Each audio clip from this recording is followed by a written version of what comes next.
কুড়িগ্রামের ফুলবাড়ীতে বিশেষ অভিযান পরিচালনা করে ১২০ বোতল ভারতীয় মাদকদ্রব্য স্কাপ সহ ফারুক হোসেন ফাহিম নামের এক মাদক কারবারিকে আটক করেছে ফুলবাড়ী থানা পুলিশ।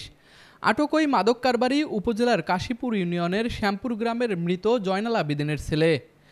পুলিশ সূত্রে জানা গিয়েছে, মঙ্গলবার দিবাগত রাত ১১টার দিকে বিশেষ অভিযান চালিয়ে ব্যাটারি চালিত অটোরিকশাতে বিশেষ কায়দায় তৈরি বক্সের ভিতর থেকে ১২০ বোতল ভারতীয় মাদকদ্রব্য স্কাপ ও অটোসহ চালক মাদক কারবারি ফারুক হোসেন ফাহিমকে গ্রেপ্তার করে থানায় নিয়ে যায় পুলিশ।